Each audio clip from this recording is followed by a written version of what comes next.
नमस्कार दोस्तों, आपका अपना चैनल हिंदी जंक्शन पर मैं परवेश कुमार सिन्हा स्वागत करता हूं, अभिनंदन करता हूं। दोस्तों, आज हम आप लोगों के लिए एक महत्वपूर्ण वीडियो लेकर उपस्थित हुआ हूं। अगर आप नए हैं तो चैनल को सब्सक्राइब कर दें। आप सभी को पता है कि हम लोग बीपीएससी 4.0 की तैयारी कर रहे हैं, जो आने वाली वैकेंसी है। तो आज के वीडियो में वही चीज़ को हम देखने वाले हैं, यानी जो रविवार को यानी सुबह में जो सोमवार को प्रश्न आपको दिया गया था, 10 प्रश्न जो दिया गया था अभ्यास सेट 2 के नाम से, आप लोगों ने उसमें बढ़ चढ़ कर हिस्सा लिया है। तो उसी को आज हम देखने वाले हैं, उसका सॉल्यूशन क्या होगा, कितने प्रतिशत लोगों ने कौन सा जवाब दिया है। तो इस वीडियो में हम लोग वही 10 प्रश्नों के बारे में देखेंगे, उसको हल करेंगे और समझेंगे कि कितने प्रतिशत लोगों ने कैसे जवाब दिया है, कौन सा प्रश्न कठिन हुआ है। इन सारी चीज़ों को हम लोग इस वीडियो में देखने वाले हैं। तो आप जो वीडियो के अंत तक बने रहिएगा और अंत में बताइएगा कि आपका कितना सही हुआ है।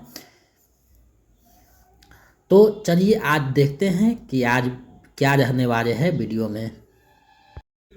तो आप लोग देख पा रहे हैं बीपीएससी टी 4.0 टीजीटी पीजीटी यानी 6 से लेकर 12 तक हिंदी महत्वपूर्ण प्रश्नोत्तर, यानी इसमें हम 10 महत्वपूर्ण प्रश्नोत्तर को विस्तार से जानेंगे।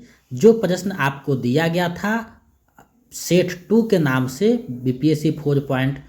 सेट 2 के नाम से, उसी के प्रश्नों को हम लोग देखेंगे, उसके हल को देखेंगे और उसको जानेंगे कि कितने प्रतिशत लोगों ने सही जवाब दिया है, कितने प्रतिशत लोगों ने गलत दिया है और कितने लोगों ने इसमें हिस्सा लिया है, कहाँ के कौन कौन स्टेट के इसमें लोगों ने भाग लिया है। तो इन सारी चीज़ों को इस वीडियो में हम लोग देखने वाले हैं। अगर आप ये सेट को नहीं बनाए हैं तो वीडियो के डिस्क्रिप्शन में टेलीग्राम चैनल का लिंक दिया हुआ है, वहाँ पे आप जाइएगा तो ये भेजा हुआ है लिंक, वहाँ से जा कर के आप सेट लगा सकते हैं, खुद देख सकते हैं। ये दूसरा सेट था, पहला सेट में 263 लोगों ने भाग लिया था और इसमें जो है देखते हैं कितने से लोगों ने भाग लिया है। तो आप लोग वीडियो के अंत तक बने रहिएगा, अंत में बताइएगा कि आपका कितना सही हुआ है। अगर आप बीपीएससी टी 4.0 हिंदी का notes practice set previous set पाना चाहते हैं तो मेरे नंबर यहाँ दिया हुआ है 726181 इस पे 249 रुपया पेमेंट कीजिए और उसका स्क्रीनशॉट लेकर इसी नंबर पे व्हाट्सएप कर दीजिए, तो इधर से आपको पीडीएफ भेज दिया जाएगा। स्टेट के लिए 199 रुपया आप पेमेंट करके भेजिए, तो इधर से आपको नोट्स प्रैक्टिस सेट दे दिया जाएगा। मेरा नोट्स प्रैक्टिस सेट ये सब रखते हैं तो अलग से कोई पुस्तक पढ़ने की आवश्यकता नहीं है, सिर्फ उसको रिवीजन करना है। प्रैक्टिस सेट ज़्यादा से ज़्यादा 3-4-5 बार बनाना है, रिवीजन करते रहना है, आपका हो जाएगा। और एक व्याकरण की कोई पुस्तक रख लीजिएगा जिससे आप विपरीतार्थक शब्द, पर्यायवाची शब्द, मुहावरे, तत्शब्द शब्दों को देख सकें। तो चलिए बिना देर करते हुए आज देखते हैं कि कितने लोगों ने जवाब दिया है। ये सेट 2 है जो आपको टेलीग्राम चैनल पे, यूट्यूब कम्युनिटी पे आदि पे पोस्ट किया गया था, आप लोगों ने इसका जवाब दिया है। तो चलिए उसी के प्रश्नों को देखते हैं, उसके जो उत्तर है उसको भी देखेंगे। तो चलिए चलते हैं। तो आप देख पा रहे हैं बीपीएससी 4.0 और इसमें जो है रिस्पॉन्स करने वाले लोगों की संख्या 300 है, यानी 300 लोगों ने इसमें हिस्सा लिया था। उसी के आधार पे हम देखेंगे कि कितने प्रतिशत लोगों ने जो है सही जवाब दिया है, कितने प्रतिशत लोगों ने गलत जवाब दिया है। तो आप सभी को पता है कि इसमें 300 लोग भाग लिया है, जो आप यहाँ पे देख पा रहे हैं। तो उसी के आधार पे हम लोग आकलन करेंगे। तो चलिए देखते हैं कहाँ कहाँ के लोग ने इसमें भाग लिया है। तो यहाँ देखिए, आप देख पा रहे हैं राज्य का नाम है यहाँ, और यहाँ देखिए रंग से आपको चिन्हित किया गया है, ऊपर में बिहार है जो ब्लू कलर का है। तो 61% लोगों ने बिहार का जो है इसमें हिस्सा लिया था, यानी 300 लोगों में 61% लोगों ने जो है बिहार का इसमें जोड़ा है और 27% जो लोग हैं वो उत्तर प्रदेश के हैं और बाकी जो हैं झारखंड, पश्चिम बंगाल, मध्य प्रदेश और अन्य राज्य के हैं। तो ये देखिए, आप देख पा रहे हैं कि 50%, 60% बिहार के रहते हैं और बाकी 40% लगभग जो है अदर स्टेट के रहते हैं। तो अदर स्टेट वाले भी 40% है, यानी जनरल में आप लोग जाइएगा तो कंपटीशन थोड़ा सा टफ हो जाता है। तो आप लोग को तैयारी कैसे करना है इससे अंदाज़ा आपको लग जाता है। तो यही उद्देश्य को हम देखने के लिए जो है सेट आपको प्रोवाइड किए हैं, ताकि हम देख सकें कि कितने प्रतिशत लोग गलत दे रहे हैं आंसर, कितने लोग भाग दे रहे हैं, कहाँ के लोग हैं ज़्यादा, ताकि आप देख करके अपना आकलन कर सके, अंदाज़ा लगा सके कि कैसे आपको तैयारी करना है। तो चलिए आज के पहले प्रश्न को देखते हैं कितने लोगों ने इसमें सही जवाब दिया है। तो देखिए पहला प्रश्न आप लोगों के सामने है। इसको जो है 296 लोग जो है इसको रिस्पॉन्स किया है, यानी 300 में 296 लोग ये प्रश्न का उत्तर दिए हैं। तो पहला प्रश्न देखिए पूछा गया था कि अनुराग में कौन सा उपसर्ग है। तो इसका 94.6% लोगों ने, यानी 95% लोगों ने सही जवाब दिया है, यानी इसका सही विकल्प बी होगा, अनु उपसर्ग से बना हुआ है अनुराग। तो 94% लोगों ने इसका सही जवाब दिया है। तो आप देख पा रहे हैं कि ये जो है बहुत बेसिक क्वेश्चन था, बेसिक प्रश्न था, तो इसलिए सभी लोगों ने, ज़्यादातर लोगों ने इसका जवाब सही दिया है। तो आप जब एग्जाम में बैठिएगा तो बेसिक प्रश्न यानी सरल प्रश्न और कठिन प्रश्न, उलझाने वाले प्रश्न आपको देखने को मिलेंगे, जो यहाँ सेट में भी देख सकते हैं। तो आप खुद देखिए कि 94.6% लोगों ने इसका सही जवाब दिया है, यानी ये सरल प्रश्न था जिसका लगभग सभी ने जवाब दिया है सही। तो आप इसका देख सकते हैं, इसका सही आंसर विकल्प बी होगा, अनु उपसर्ग से बना हुआ है अनुराग। चलिए देखते हैं दूसरा प्रश्न को। दूसरा प्रश्न पूछा गया था, निम्नलिखित में कौन विशेषण है। निम्नलिखित में कौन विशेषण है जिसमें 295 लोगों ने रिस्पॉन्स किया है। इसमें 295 लोगों ने रिस्पॉन्स किया है, आप देख रहे हैं। तो ये जो है बहुत जटिल प्रश्न था, उलझाने वाला प्रश्न था। तो ऐसा ही प्रश्न आपको एग्जाम में देखने को मिलेंगे, यानी आप जो बनाइएगा तो कुछ प्रश्न ऐसे रहते हैं जो दुविधा में डाल देते हैं कि आपका नहीं ये सही होगा, ये सही होगा। तो इसका जो है 4 भाग में जो है 4-5 भाग में आंसर बटा है। विकल्प ए को यानी जीवंत को चुनने वाले 29.8% हैं, जीवनी को चुनने वाले 30.2% हैं, और जीवंतता को चुनने वाले 25.1 हैं, और उपयुक्त में एक से अधिक चुनने वाले 13.9 हैं, और कुछ लोगों ने जो है उपयुक्त में से कोई नहीं भी चूज किया है।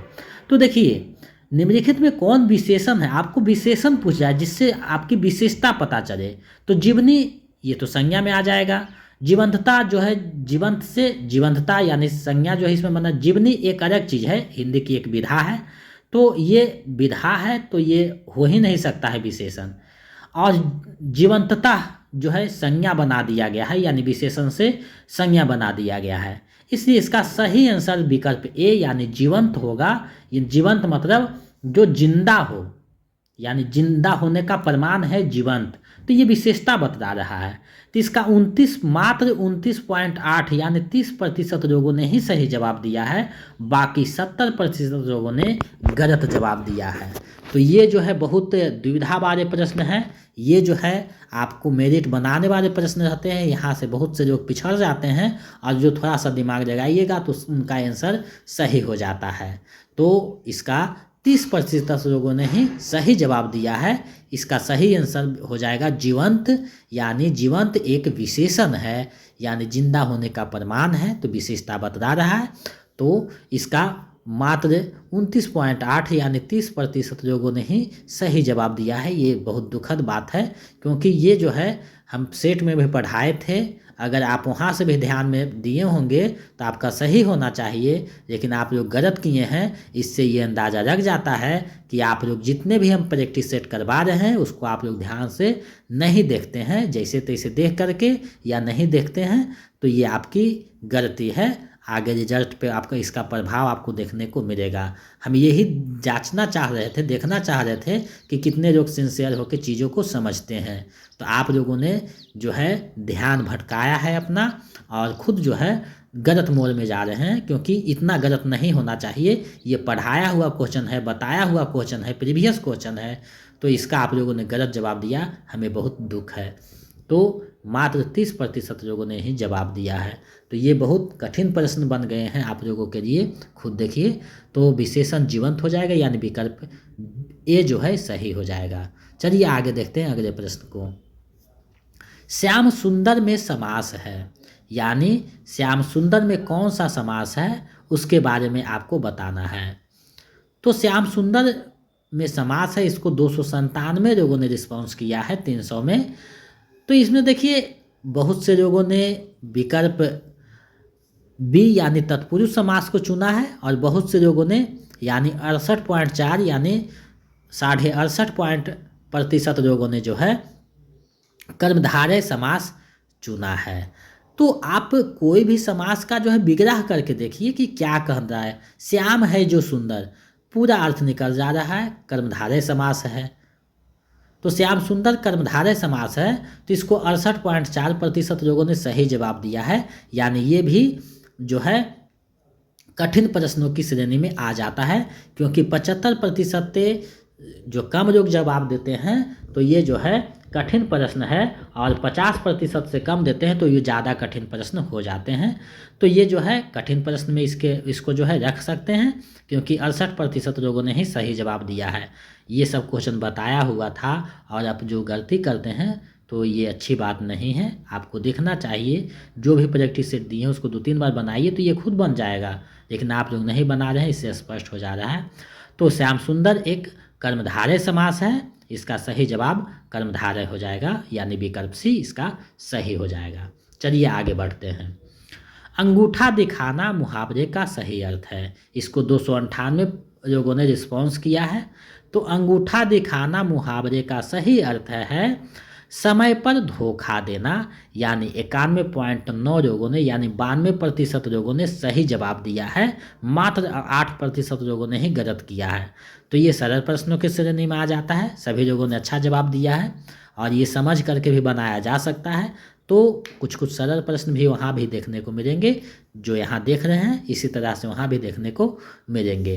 तो इसका सही लोगों ने सही जवाब दिया है, यानी समय पर धोखा देना, विकल्प भी सही हो जाएगा। आगे बढ़ते हैं, देखते हैं नेक्स्ट प्रश्न को।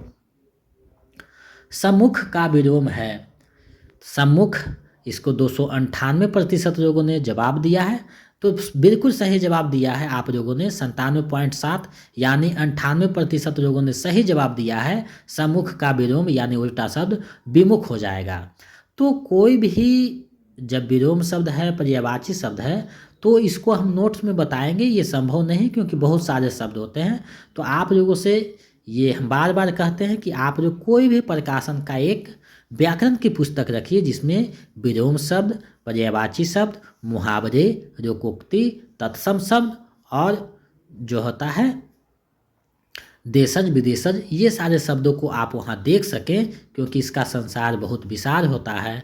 तो एक व्याकरण की पुस्तक आपके पास होनी चाहिए। तो 5वां प्रश्न विलोम शब्द से था, सम्मुख का विमुख हो जाएगा, विकल्प ए सही आंसर है, और 97.7% लोगों ने बिल्कुल सही जवाब दिया है।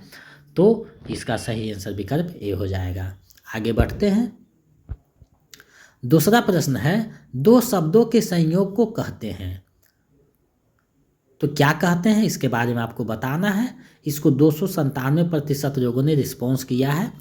अब देखिए, हम जो भी यहाँ आंसर बताते हैं बीपीएससी के अनुसार बताते हैं, तो दो शब्दों के संयोग को समास कहा जाता है, यानी दो शब्द, हालांकि यहाँ देना चाहिए दो पदों के संयोग को, लेकिन दो शब्द भी सही होता है, इसलिए विकल्प बी इसका बीपीएससी आंसर माना है। तो इसका सही हो जाएगा समास। दो शब्दों के संयोग को समास कहते हैं, यानी विकल्प बी इसका सही हो जाएगा आंसर, जिसका 66% लोगों ने सही जवाब दिया है। एक बात हम बता देना चाहते हैं कि बीपीएससी आपको शब्दों में उलझाता है, फंसाता है, ताकि आप जो है डिस्टर्ब होकर के गलत आंसर कर दें। तो आपको समझना है कि दो शब्दों के संयोग को क्या कहते हैं। तो यहाँ विकल्प बी माना है समास, दो या शब्दों या पदों के मेल से बने शब्द को जो है समास कहा जाता है। तो ये जो है विकल्प बी सही है, बीपीएससी ने बी ही माना है, तो विकल्प बी यानी समास कहते हैं सही हो जाएगा। तो 66% लोगों ने सही जवाब दिया है, और बिल्कुल सही है, समास कहते हैं। चलिए आगे बढ़ते हैं। चांद का मुंह टेढ़ा है, काव्य संग्रह के रचनाकार हैं। तो चांद का मुंह टेढ़ा है, काव्य संग्रह के रचना, यानी 7वां प्रश्न का आंसर 298 लोगों ने रिस्पॉन्स किया है और इसको जो है 76.5% लोगों ने सही जवाब दिया है। यानी चांद का मुंह टेढ़ा है काव्य संग्रह के रचनाकार मुक्तिबोध है। अब देखिए मुक्तिबोध को पूरा नाम जो है गजानन माधव मुक्तिबोध है। ये जो है प्रगतिवादी कवि हैं, आपको पता होनी चाहिए। तो इसका सही आंसर विकल्प सी हो जाएगा, मुक्तिबोध है।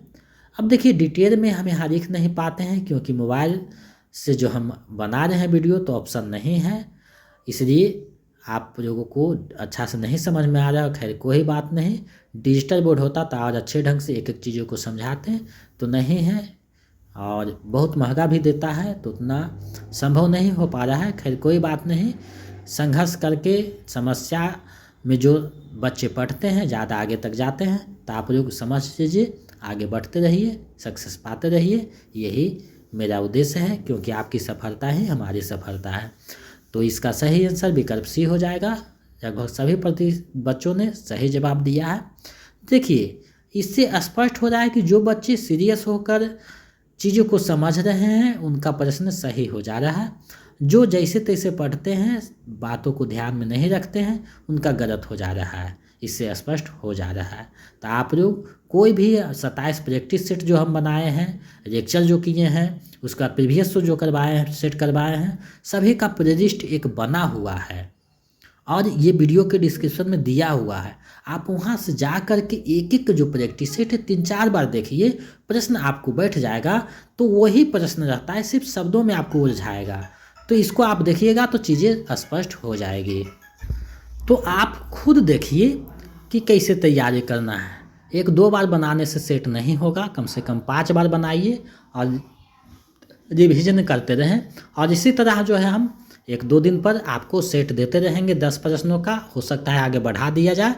और जो क्वालिफाई पेपर है उसका भी हम प्रैक्टिस सेट लगभग 50 करवाएंगे, ताकि आप लोगों का जो मन में दुविधा है, टेंशन है कि क्वालिफाई पेपर का क्या होगा, तो उसका प्रैक्टिस सेट 50 करवा देंगे और उसका अलग से क्लास भी करवा देंगे, तो आपका क्लियर हो जाएगा। तो ये आप चिंता नहीं कीजिए। और भी दूसरे सब्जेक्ट के अगर दोस्त हैं तो उनको बता दीजिएगा और प्रैक्टिस सेट मेरे चैनल पे आकर देख करके अपनी तैयारी को कर सकते हैं। चलिए आगे बढ़ते हैं। पद्मावत की भाषा है, तो पद्मावत की भाषा क्या है आपको बताना है। 298 लोगों ने रिस्पॉन्स किया इसको और लगभग 80 यानी 0.9 यानी 81% लोगों ने बिल्कुल सही जवाब दिया है। अवधी भाषा में लिखा हुआ है पद्मावत, तो पद्मावत की जो भाषा है वो अवधी भाषा है, विकल्प भी सही हो जाएगा। तो इसका 81% लोगों ने सही जवाब दिया है। अब देखिए यहाँ से आता है कि पद्मावत किसकी रचना है, तो मलिक मोहम्मद जायसी की रचना है पद्मावत। और पद्मावत जो है वो ठेठ अवधि में लिखा हुआ है और इसमें एक नागमती वियोग खंड है जो आपको स्टेट में भी पढ़ना था। तो नागमती वियोग खंड पद्मावत की बहुत प्रसिद्ध जो है खंड है, तो ये आपको पता होनी चाहिए। तो इसका सही आंसर जो है विकल्प बी हो जाएगा, अवधी भाषा में लिखा हुआ है। आगे बढ़ते हैं। सूरदास की रचना है, तो कौन सी रचना है, 9वां प्रश्न था। 296 लोगों ने इसको रिस्पॉन्स किया है और 93.6 जो प्रतिशत लोग हैं बिल्कुल सही जवाब दिए हैं। यानी ये जो प्रश्न है बिल्कुल सही जवाब दिए हैं बहुत सभी लोगों ने। तो साहित्य लहरी, सुर सागर और सुर सारावरी, तीनों जो रचनाएं हैं सूरदास की रचनाएं हैं, तो विकल्प डी सही हो जाएगा, उपयुक्त में से एक से अधिक, क्योंकि तीनों रचनाएं सूरदास की हैं। अब देखिए सूरदास किस भाषा के कवि हैं, तो ब्रज भाषा के कवि हैं। ये आपको दिमाग में बैठाना होगा क्योंकि बार बार ये प्रश्न पूछा जाता है। तो सूरदास जो है ब्रज भाषा के कवि हैं और ये वात्सल्य रस के सम्राट हैं, यानी कृष्ण के जो बचपन का रूप है उसका बेजोड़ ये वर्णन करते हैं। तो भ्रमर गीत सार इन्हीं की जो है रचना है, ये भी दिमाग में रखना है। सूरदास जो है कृष्ण भी भक्त कवि हैं, ये भी आपको दिमाग में रखना है। और ये अष्टछाप के कवि भी हैं और ये चीज़ जो है पुष्टि मार्ग का जहाज भी कहा जाता है। तो ये सारी चीज़ सूरदास के संबंध में था जो आपको एग्जाम में पूछा जाता है, तो इसे ध्यान में रखिएगा। तो इसका सही आंसर विकल्प डी हो जाएगा। उपयुक्त में से एक से अधिक, तीनों के तीनों जो रचनाएं हैं सूरदास के हैं। चलिए इस वीडियो का अंतिम प्रश्न देखते हैं। तो 10वां प्रश्न पूछा गया था, निम्नलिखित में कृष्ण भक्त कवि हैं। तो 297 लोगों ने इसको रिस्पॉन्स किया है। तो इसमें जो है 61.3% ने उपयुक्त में से एक से अधिक ऑप्शन किया है और विकल्प ई को यानी उपयुक्त में से कोई नहीं को जो है 19.5% ने किया है। अब देखिए यहाँ एक मिस्टेक हुआ था कि विकल्प आगे पीछे हो गया था, लेकिन विकल्प आपको सिर्फ नंबर आगे पीछे हुआ था, शब्द वही हैं। तो आपको जो है विकल्प देख करके ये जानबूझ के दिया गया था कि लोगों जो है कितना समझते हैं, विकल्प को देखते हैं, पढ़ते हैं कि खाली सी डी करने के लिए जान गए हैं। तो आपको विकल्प को भी ध्यान में देखना है, यानी प्रश्न पहले पढ़ना है, विकल्प को पढ़ना है, उसके बाद आपको जवाब देना है। तो ये प्रश्न को बहुत से लोगों ने गलत कर दिया है, ये अच्छी बात नहीं है। तो इसका जो सही आंसर हो जाएगा यानी उपयुक्त में से एक से अधिक, विकल्प डी इसका सही हो जाएगा। तो विकल्प डी इसका सही होना चाहिए, उपयुक्त में से एक से अधिक, क्योंकि सूरदास, रसखान और मीराबाई तीनों के तीनों जो हैं कृष्ण भक्त कवि हैं। तो इसका सही आंसर विकल्प डी होगा, उपयुक्त में से एक से अधिक। अब देखिए आज जो प्रश्न था 3 प्रश्न ऐसे थे जिसका लोगों ने बहुत गलत जवाब दिया है, जिसमें एक प्रश्न का सबसे ज़्यादा गलत जवाब दिया है, यानी बिल्कुल जो है रद्दी समझ करके जो है आप लोग पढ़ते हैं, सही से जवाब नहीं देते हैं। कोई भी प्रश्न को हम हमेशा बोलते हैं 2-3 बार पढ़िए उसके बाद जवाब दीजिए। तो इसका सही आंसर विकल्प डी होगा। तीनों के तीनों जो है कृष्ण भक्त कवि हैं। तो ये आप देख पा रहे हैं। तो आप लोग चैनल पे बने रहिए और जो है ज़्यादा से ज़्यादा प्रैक्टिस सेट बनाइए और रिवीजन करते रहिए। तो दोस्तों आज मैंने आप लोगों को जो प्रैक्टिस सेट करने के लिए दिया था 4.0 का सेट 2, उसका आप लोगों को सॉल्यूशन करवाया है, बताया है कि कितने लोगों ने गलत जवाब दिया है, कितने प्रतिशत ने इसमें भाग लिया है, कितने प्रतिशत ने गलत जवाब दिए हैं और कहाँ कहाँ के लोग जो है इसमें भाग लिया है, ये आप देख रही हैं। तो आप लोग मेरे चैनल पे आकर के अपने तैयारी करते हैं, बहुत बड़ी बात है।